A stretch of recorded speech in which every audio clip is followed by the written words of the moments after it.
welcome back, ladies and gentlemen, to GameStar TV for this exhibition show match tonight. Show matches, sorry, plural. We were thinking we were going to get into the second game, but alas, Crimson Academy just turning it up against their opponents, Twisted Vision, on the second map to take it one apiece.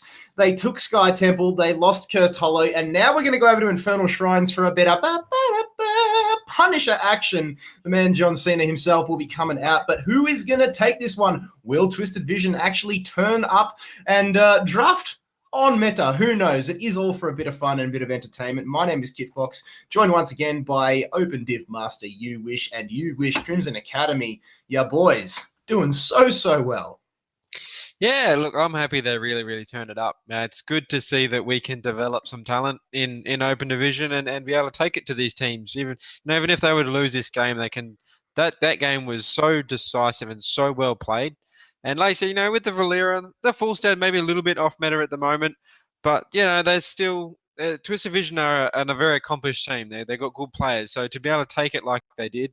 I'm really impressed with them, and I hope their future, I would say, would look very strong. And I'd be concerned if I was about to face them in the Crucible. So once again, Twisted Vision on blue, Crimson Academy on red. As we go into Infernal Shrines, we saw some interesting picks in the first map. We saw Coffee Samuro cause all kinds of problems for Crimson Academy, but as did Matt's Diablo for Twisted Vision, and both of those were respect banned out coming into the second game. As we go into Infernal Shrines, I expect to see a bit of mage action because you want that AoE clear, you want that wave pressure. Gul'dan is one that comes to mind, as well as obviously the Jaina, Kael'thas, Kel'Thuzad, etc. Maiev, obviously. Those fan of knives were just monstrous coming out of Crimson Academy that game. Yeah, for sure. I would be surprised if they hadn't first banned it then. I would not want to deal with that again. Mm-hmm. And Crimson Academy doing the same thing. They're not wanting to deciding that first game on Curse. Samuro was the problem. So we're just going to completely remove it. It'll be interesting to see if something like the Diablo gets left through. He can be really strong on Shrines. But they're going to go for the Blaze. It's interesting. Yeah. I mean, Blaze is extremely strong. I mean, those bunkers are just able to nullify a lot of what your opponent can throw at you. It just turns the tide of any fight. It can force out a zone, give you control of the point, which is what you want. I mean, when it comes to those shrine phases, you want as much room for your squishies, your mages in this case, to be able to breathe and spread those wings. Once again, Crimson Academy, for the second, I believe, possibly third time tonight, are actually going to ban Abathur away. So something there that they just don't want to deal with, and Twisted Vision with the ban on the Maiev, on the Blaze, that will allow Yorel to fall through. Crimson Academy just forgetting a little bit about that one and gifting that one over to TV. But Alex Straza, again from Crimson Academy, we saw the way that Pulse was just dominant on that one. Now, Crimson Academy here are going to lock in Genji, which is smart considering this map is very wave clear heavy. And we all know that mages are the best wave clears. Best counter to mages is that Genji. I like this from Crimson Academy. Their drafting has been on point so far, especially for the last two games. For sure, and this is something that I was concerned about. Something, I can't remember the series that it was. I think it was in North America, and they've, getting that Yorel and then that Decade and the Diablo, that trio at the moment is so incredibly strong. Their point control, their ability, they can put you where Twisted Vision will be able to put Crimson Academy wherever they want with Yorel and then Decade with his scrolls and then Diablo as well. They are just going to be such bullies. And that's a really mean trio right now at the moment. Zeratul being taken away as well. So Crimson Academy, that tells me that they are going to go for a mage-centric comp here coming into the Infernal Shrines, because really the two sort of backline assassins you think of are Zeratul and Genji, and Crimson Academy having full control of that at the moment. They've lined themselves up very nicely, but Twisted Vision with that Diablo pick, trying to take a page out of their opponent's book here, maybe going to be channeling that Lightning Breath. I mean, we saw what Matt was able to do with that, especially on map number 1. So much so that it forced the respect ban out of Twisted Vision in game number 2. But now the bans are in Maiev, Blaze, and Dahaka for Twisted Vision. Crimson Academy are going to lock out Abathur, Zeratul, as well as Samuro. They're going to lock in Muradin and Malthael now. Very interesting. So I don't mind that one, considering that Last Rites has sort of come into its own in the last few patches. Last Rites, the AoE Malthael doesn't really have as much of an impact nowadays. It is all about that last rise, but Falstad again going to be locked in for Twisted Vision. Expect to see Penta on that one, who's done a fantastic job of keeping his team in it in terms of EXP. So the last pick is going to be Phoenix again. So 3 for 3. We've seen Phoenix come out tonight, but this time it's on the side of Twisted Vision. Yeah, real interesting picks. That that Malthael with the Urel obviously on the side of Twisted Vision, and then Blaze and Dahaka both banned, and then some of your other pseudo solos like Samura, the Zeratul banned on the other side. It's interesting. The Malthael it doesn't go too badly into the Urel. I mean, Urel is such a strong position at the moment, but there's that mage you were talking about. So Gul'dan, that's incredible wave clear. That horrifies is really impressive in team fights. So this is going to be interesting.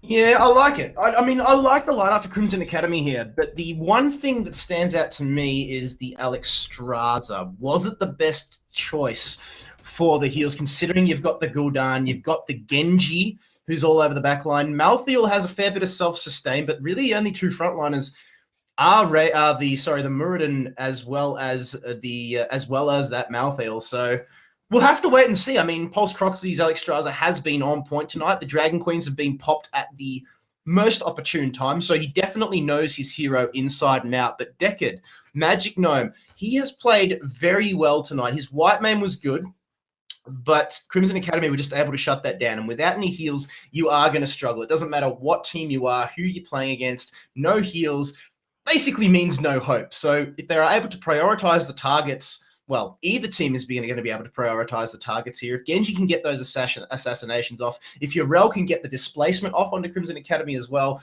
then this could really go either way, you wish. I'm excited. Definitely. I think we're going to see something quite explosive. We had a fantastic series.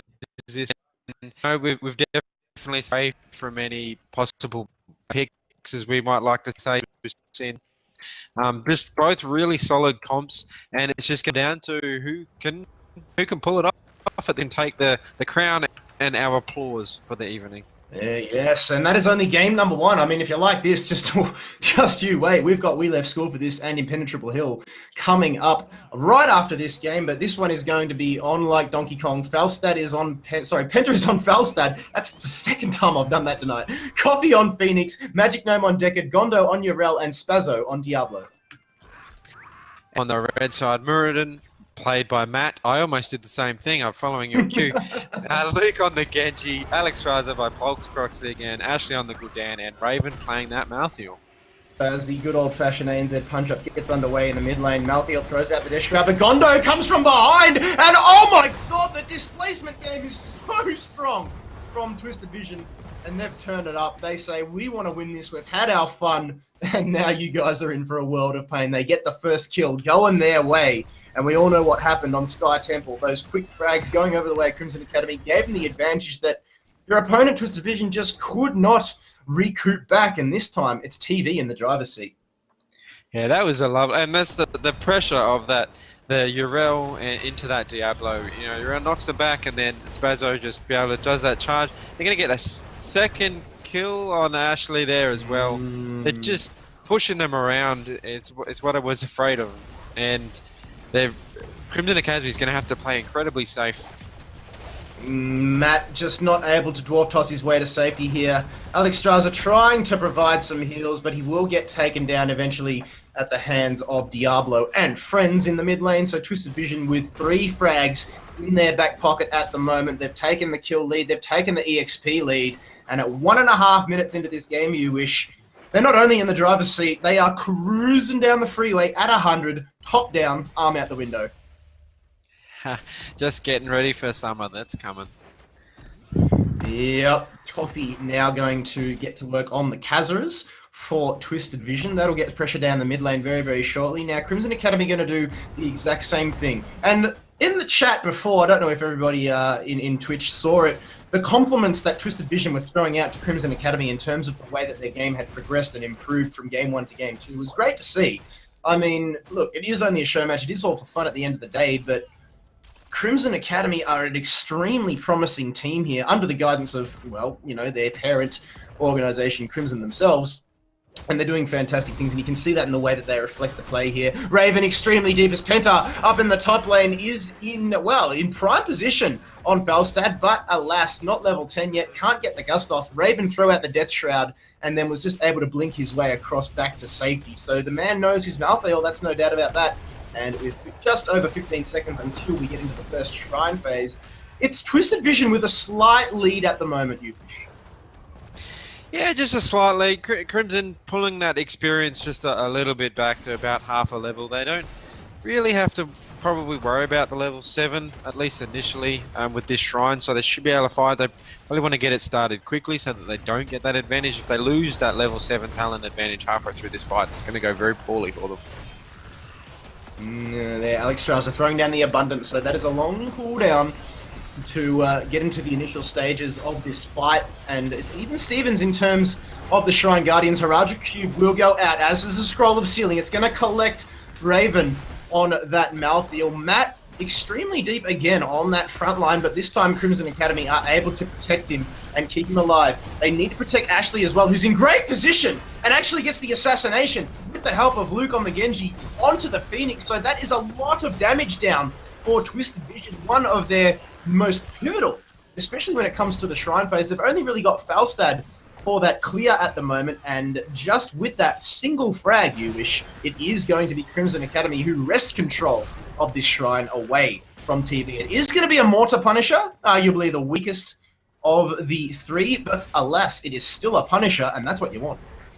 Yeah, they did very, very well. Matt, with that Dwarf Toss into his little hammer there, got that stun down so Coffee couldn't get his blink away, and did really, really well. Showing that life, they might have lost those couple of kills early on, but they're still here to fight. They're going to just get that front wall, deal with what Penta's cooking up with them down the bottom to get some of that split pressure from Twisted Vision. The Crimson Academy, they're going to lose Ashley here, or are they? Yes, they will. Falstad narrowly securing that kill with the help of Spazzo, who's just hit maximum soul. So Diablo's going to be an absolute menace for Crimson Academy now. Should they take him down, you could argue that they'll be successful in the fights, but he's going to be a beast for them here. And the EXP lead just creeping out slightly, about half a level, in favor of Twisted Vision at the moment. Remember that Mortar Punisher in the mid lane? It didn't really cause too many issues for TV. It will be Raven up in the top lane up against Gondo, and Gondo is having absolutely none of that. He is out of there. Yeah, and Twisted Vision starting to they're getting a little bit of value down the bottom, pushing down that wall. Didn't quite make it through to the... Coffee with the jukes! Yeah, sorry to interrupt you there, but with the jukes, you think he was going to go straight back down the lane. Nuh-uh. It was north, straight into the cover of the bushes. Oh, Matt jumps onto the Scroll of Sealing. Bet he's wishing he had that Dwarf Toss back, but that is going to be a kill for Twisted Vision. It is 5-1 on the scoreboard, and Coffee being extremely aggressive here with that Plasma Cutter, and it's going to secure the kill onto Ashley, who tries his best with Drain Life to stay alive as long as he can, but will fall to the combined might of all 5 members of Twisted Vision, who have just once again, we've said that they were going to do it, they've just turned up and gone, we want to win this. Show match or not, they're going to hit level 10 first, you would think at this point in time. As Crimson Academy just look a little bit shaken, they don't quite know what to do, you wish. They need to get the split soak on, but they want to go for the camps as well. They finally do that, but Alex Strasser, Pulse Croxy, not really soaking up too much there because he doesn't want to get picked, so smart play there coming out from the healer. Yeah, and Penta flying up, trying to get this kill on Raven. Is he going to make it out? He's just going to get out. Twisted Vision playing incredibly aggressive. Like you said, they've definitely got Crimson Academy on the back foot. A little bit doubting maybe some of their decisions at the moment, trying to find where they're going. They need to stabilize. They need to get this 10. They're not going to be able to contest this next shrine without that 10.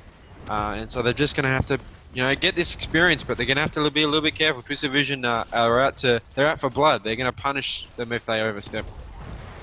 That they are. Now the rest of Crimson Academy are going to regroup in the mid lane with Pulse Croxy, their healer. Luke dashes away. Heradric Cube comes out, and it looks to be the Gems build coming out here from Magic Gnome, opting for Potion of Shielding at level 4 as well. So lots of utility coming out of Decade 4 Twisted Vision, but level 10 now has been hit by Crimson Academy as well. We're going to go into the next Shrine phase now, and this really could go either way, you wish. Oh, hang on. Hang on a minute. Oh, good night, Decade Kane. Magic Gnome gets dunked upon. That is a great Horrify coming out there from Ashley, who will force out the charge from Spazzo, who does have souls at the moment, so he's extremely beefy, taking a full 5-man Crimson Academy Pain Train. He took it for a while, but alas, Twisted Vision, they lose him. They lose the souls as well, and Crimson Academy, they could very well take this. Yeah, that's what they needed to do. You know, they reached that level 10 now. They're back on even with Twisted Vision, and to play aggressively. That was a fantastic kill on Decker Kane. Just catching him out on his rotation, maybe a little bit out of position. And that, you know, maybe able to get that kill on that Diablo. As long as they don't lose this fight now. Ooh, Coffee! Going for the Planet Cracker. It probably wasn't the best one, but regardless, it was enough to scare Crimson Academy and displace them for now. Stay a while and listen from Magic Gnome. That is a zoning ult if ever I've seen one. Just keeps Croxley and Luke just out off of the back line for Twisted Vision, and now they're going to put the pressure on this Shrine phase themselves. Crimson Academy are sort of in two minds here. They finally decide to go back in for the re-engage, but Spazzo will catch out Raven, who does not have... Oh, sorry, he does have Last Rites available, but that will be a gust coming out from Falstad. Penta just pushes everybody back from Crimson Academy. Gondo on the Urel, extremely deep, or just manages to get away, but the Punisher is going to go in favor of Twisted Vision. Coffee may fall as Last Rites comes across. No! Oh, a sliver of HP, and that will just be enough to keep him alive. Horrify for the disengage coming across from Crimson Academy. They lose Urel, but Ashley's going to go down as well. Lifebinder is good from Alex Straza onto Luke, but Scroll of Ceiling's going to catch him out, and Penta goes in with the body block, forcing out the X-Strike, but Luke will go down. They stagger out that kill to perfection, and Twisted Vision just flex their might here as this Punisher at 98% HP in the bottom lane. The worst thing that Crimson Academy can do now is stagger their kills, and that is exactly what is happening here. Twisted Vision just finding their opportunities and seizing them with both hands, and this Punisher has taken almost no damage, and we're not even at the 10-minute mark yet, you wish. Yeah, this keep is definitely at risk of falling. Probably, well, more probably at risk. It's definitely going to fall. That was just a fantastic team fight then from Twisted Vision. Crimson Academy, they went back, they tapped, but they just, I don't know quite sure what happened with their re-engage. Raven really held that Last Rites for a very, very long time. And in the end, that they didn't really pull it off for them. And now they're down a keep, man. We're only 10 minutes into the game. Croxley used a Lifebinder on Raven there, which one could argue was questionable. Regardless, it is only a 60-second cooldown. But Crimson Academy, they are on the back foot. They are caught leg before here. It is 14-12 in terms of levels. 9 kills to 4 on the scoreboard, just over 10 minutes played, and Crimson Academy, they are still in it. They need to fight on even talent tiers at this point in time and just play a little bit more passively. They need to soak it up for now, but Twisted Vision are just continuing to put this pressure on. Matt throws out the Stormbolt trying to catch out Coffee. He's unsuccessful in doing so, but we haven't seen a lot of camp macro coming out here from Crimson Academy. It must be said this game, because Twisted Vision have taken it away from them, especially in the bottom lane. You can see 3 out of 4 of the camps in favor of TV. Now, the engage is going on in the choke point. Ashley will throw out the Horrify as the ults come across. Now, the Lightning Breath is going to come out from the Diablo here from Spazzo onto Croxley, and they will get Genji, and that is 1 man down for Crimson Academy. Falstad comes across and is just being an absolute nuisance. Planet Cracker coming out from Coffee again on the Phoenix. Took a fair bit of damage. Scroll of Ceiling. Oh, good night, Muradin. Just getting CC chained 4 days. Penta will actually be able to barrel roll here. Spot Raven, who was trying to be a little bit cheeky on the retreat here, who'll run into a Spazzo and Gondo. Great wall of Twisted Vision. And that, ladies and gentlemen, is how you do it. Malthael goes down 15-13 now. Twisted Vision continue to extend their lead here. And once again, they have turned the dial the whole way up, you wish. Yeah, just impressive play. Just their positioning there. They're absolutely punishing anything that's slightly out of position from Crimson Academy. And now, again, they're looking at a 2.5 level lead, a full talent level. They're in complete control of this game. And, Penta's rotated up. He's got that camp at the top as well. So that's something that's taken away from Crimson Academy. So they're just really exerting their dominance in this game and playing incredibly well.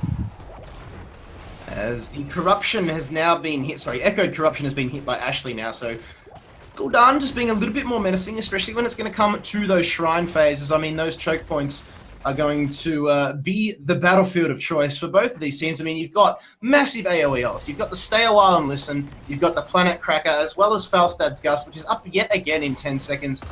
There's not really much in terms of ults going the way of Crimson Academy in the offensive side of things. I mean, you've got the Disengage with the Lifebinder, the Avatar, as well as the Horrify. Then you've got the Last Rites and the X-Strike really being the only impactful ones for Crimson Academy. And Malthael will actually get himself picked out here, and that will be one kill going over to Twisted Vision. They're looking to make it a second one now. Planet Cracker again coming out, and Matt is just forced to stand in it, and that will split Crimson Academy down the middle like Buddy Franklin kicking a big 6-pointer. Now Gondo, way deep, is going to take down Ashley under the hits of the tower. He does not care. He's given chase now. What the hell are you doing, Gondo? He goes back in, will actually use his ult there to keep him alive. So Ardent Defender, and now he jumps back across the wall. So that is how you get onto the back line and get out again without being a Genji. Well played by Gondo.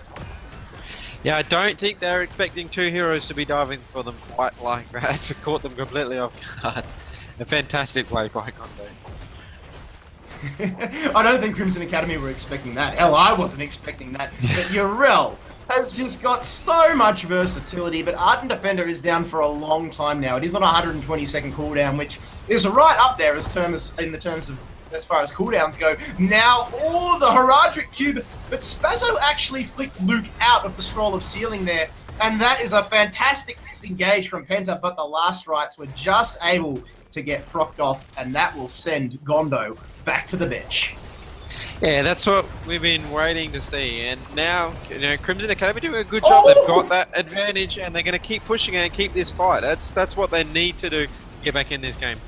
Oh, big Lifebinder from Pulse Croxley there to keep Matt alive. Ashley now waiting from the back line, just throwing down Corruptions and Fell Flames like they're hotcakes at Macca's. Pulse Croxley now again with another abundance. They get Diablo with his souls as well. That is a big kill for Crimson Academy. And Coffee is just running. He is legging it. He is out of here. Finally gets back to the safety of his fortification. But wow, Twisted Vision. All of a sudden, they just start to falter ever so slightly. Crimson Academy are still in this. Yes, they're 2 levels down. Yes, they're more than double the kills. Half the kills of Twisted Vision here. But as we get to the pointy end of the game, you wish, stranger things have happened. Oh, Spazzo again! Spazzo going in. He lost his soul, so he was a lot squishier. Penta with that beautiful gust to disengage, but Matt really wants Coffee this time. He didn't get him last time. And he's not gonna get him this time. Oh, Lifebinder value! Oh my god, Croxley! He has been on point tonight with this Alexstrasza play. And that will be a frozen Punisher this time, going the way of Crimson Academy. Muradin had about 100 HP left there. One more hit and it was GG for him. But the Lifebinder procking off just in the nick of time. Their plays are good, but their map pressure is not. Crimson Academy, they're 2 keeps down, and that's really gonna hamstring them, it must be said. They're now forced to play reactively. They need the frags here. Like this onto Gondo, but he's gonna blow Ardent Defender.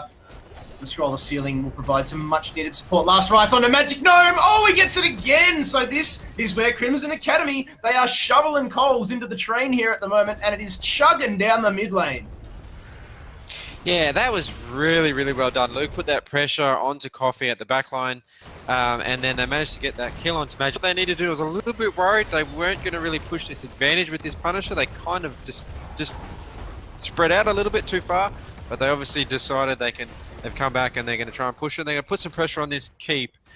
What they really need to do is Twisted Vision get closer to 20. Ooh, Penta actually getting across there on the Falstad, pushing all of Crimson Academy down Twisted Vision's throats here, and that could actually cost him, and it does. Penta, the veteran, gets taken down, but they get Alexstrasza, so they traded up Gondo extremely low. Ashley with this Foul Flame doing lots of damage. They get Gondo. Luke dashes in and dashes out. That's the power of Genji. He can get you when you're least expecting, and he will run away with 150 HP back to the safety. I was going to say back to the fountain, but he is just going to go up into... No, he's actually going to go back. I thought he might have been going for all that soak, that big, juicy EXP ball up there in the top lane, which is what Crimson Academy really need here at the moment, as the map pressure is their #1 enemy here at the moment, you wish.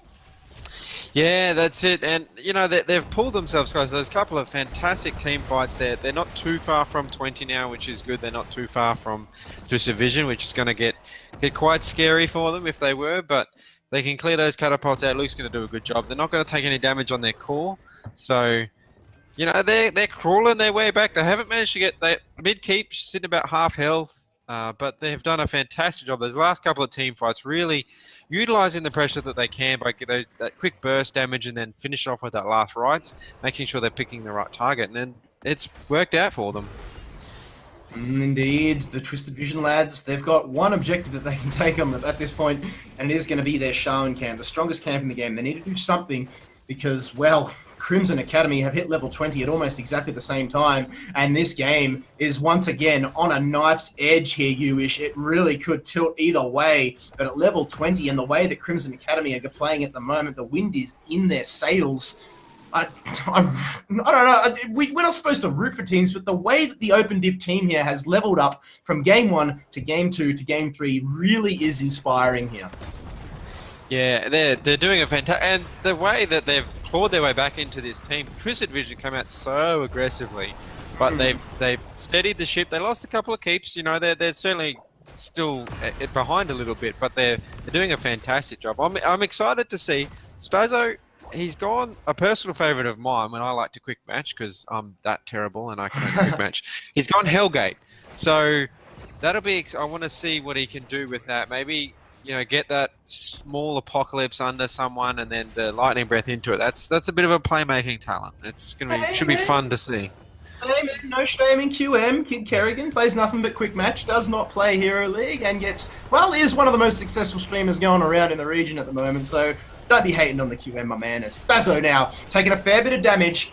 Does he have the souls? I'm not 100% sure. I don't think so at this point in time. He is rather beefy, nevertheless. Coffee taking a lot of damage there on that squishy Phoenix will actually force out the Gust from Penta on the disengage. Now Gondo on that Urel, we know how well this man can play, but that's a few ults that are down. I mean, we've lost the Lightning Breath, we've lost the Mighty Gust from the side of Twisted Vision, whereas Crimson Academy, they only invested the X-Strike there trying to secure that kill, but he goes way too aggressive, and Genji gets taken down. That is disastrous for Crimson Academy's hopes in this game, as the third shrine comes up. Yeah, they've done such a good job, like you had said. They pulled out those two ults, the Gust and the Lightning Breath. Turbo actually used his Hellgate to disengage in that fight too. But now, down the Genji, I mean, they're going to fight for it. They do fight for it. That pentakill.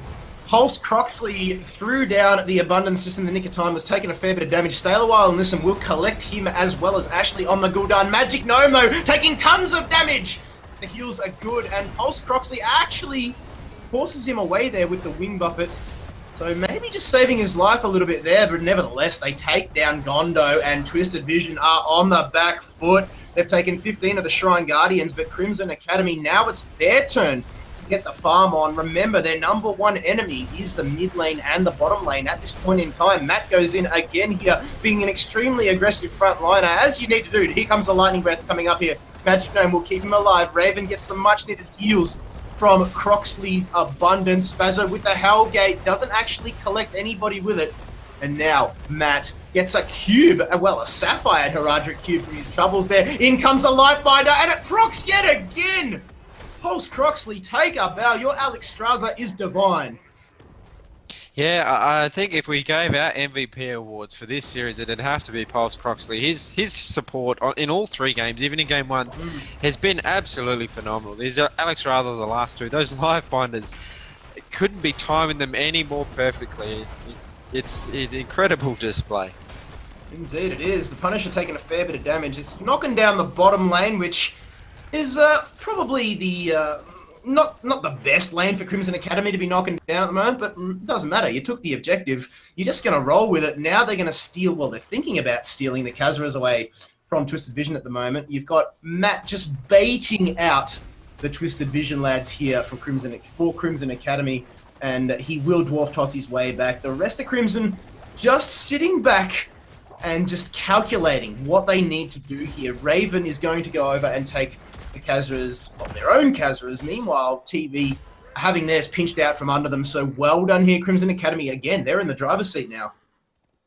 Yeah, they've done a fantastic job with that Punisher taking the bottom lane. That's pushed out that, so they don't have to worry about those catapults for a little while. Getting the double Khazra camps, like you said, in the middle, it's going to help push that out as well. It just takes that pressure off, means they can focus more on what they're doing than having to constantly check back in and make sure their core is not getting attacked by Winions. Yeah. Said it time and time again. That's their biggest issue at the moment, and they're doing a good job of that. Oh, Penta goes across with the gust, and Pulse Croxley is going to get absolutely destroyed. That is the frag that Twisted Vision needed to get themselves back into this game. They're going to lose Coffee, or are they? No, it looks as though the Unconquered Spirit will keep him alive there. That level 20 talent so strong. Across goes the last rites, but Penta just had way too much HP. Spazzo with the souls on the Diablo. Now he's got them. He's sitting there looking very, very chunky with just under 9k HP. Penta now duking it out with Matt. And Matt forced to run away here, but Crimson Academy have lost 2. If they lose 1 or 2 more, that could very well be GG. Twisted Vision have got the taste of blood. They've got the scent of Crimson Academy, and they decide to do the smart thing and push down the mid lane. This could very well be GG. Still 18 seconds till Alex Straza is back up. And much, with 30 seconds for 5, Muradin doesn't have tower again. This would potentially mean they're going to pressure. Look, Crimson Academy is going to do the best that they can. If they can get that kill on Coffee, that takes a lot of damage off. And actually doing a fantastic job surviving the push from Gondo and Spazzo. They don't have the damage. They just do not have the damage for the core here, and they lose Penta as well. Twisted Vision, their eyes are bigger than their stomach here at the moment. They're bitten off more than they can chew, and now they're paying the price. Oh, Crimson Academy, they are back in this game. The Lightning Breath now is going to come out here from the Diablo. That is Spazzo. A great scroll of sealing will collect 3 members of Crimson Academy from beyond the wall. But nevertheless, they lose Deckard, they lose Diablo, but he's going to be back. He spends the souls down from just under 9k to just over 6. That is big, big plays there from Crimson Academy. Yeah, that was... I couldn't believe that they actually didn't get any damage done at all. That was a fantastic defense, as we can see with the replay. And now, damage being lathered out here by Crimson Academy. Smart plays as they get the mid fortification down. So that is 1 out of 2 threats that they've neutralized here, you wish. Meanwhile, down in the bottom lane, it was Raven and Gondo that were just saying g'day to each other, I suppose you could say. As we get into the next shrine phase, it will be a frozen Punisher. This time it's going to be up the top. So again, the Punisher's not being very favorable to Crimson Academy in terms of lane pressure. There are still 2 fortifications for them to take down before they can access the core. But Gul'dan's power with that Fell Flame just being able to mop up as many Shrine Guardians as he likes. Hang on a minute, Twisted Vision, they're going for the back door! They are. Crimson Academy not realizing that they weren't turning up. This is clearly what they were going to do. That bottom lane's really pushed up. They've got damage on the core this time. Here we go, Croxley comes through. He's got Diablo in his face, but Coffee yet again. No, the Unconquered Spirit keeps him alive, but he goes down harder than a sack of potatoes. They're trying to Zerg rush this core, and Twisted Vision, it's down to 24%. And depleting Spazzo is going to get taken down as well. 9%. There's 2 members left. It's only Deckard. 4% on the core. Oh my god, Crimson Academy have held on with 4% on the core, and now they can win this game. Can they do it? I'm scared to say, can they do it? Is 45 seconds enough time? I mean, I hope for their sake. But that was insane core defense. They just focused. The Phoenix, they jumped on Penta, they jumped on Coffee immediately, and it was just, with that, the damage. Spazzo was doing the best that he could, but there was just nothing that they could do. That is gonna be game! Woo! That was insane. What a way to finish this best of 3 series that we've had. That was a fantastic 27-minute Infernal Shrines. ANZ, we're in such a good position right now. These games are just fantastic. Oh my god, I am so excited for the future of ANZ HotS. I mean, Crimson Academy, Twisted Vision putting on an absolute spectacle. TV tried the cheeky backdoor plays. I don't know who called it. Regardless, it was, it was ambitious. Let's just say that. But the Hearthstones coming out from Crimson Academy, they had their eyes on that map when they knew something was fishy. When there was no shrine pressure coming out from Twisted Vision, they said, where the hell are they? Something's up here. And they read it like an open book, taking the win over the premier team, Twisted Vision. Oh my God. You cannot get much better than that, you wish. A 4% core? Come on now. I mean, we couldn't ask for a better finish to that series, could we? That just summed up how exciting this series has been. Absolutely fantastic. And well, if you like that, ladies and gentlemen, just you wait. We have got yet another best of 3 series coming at you. It will be We Left School for this, the Open Div team, going up against the premier team, Impenetrable Hill. So stay tuned. We're going to take a very, very short break and just collect ourselves after that. I can see Twitch chat just popping off. So ladies and gents, we'll be back very, very shortly for WLST versus Impenetrable Hill.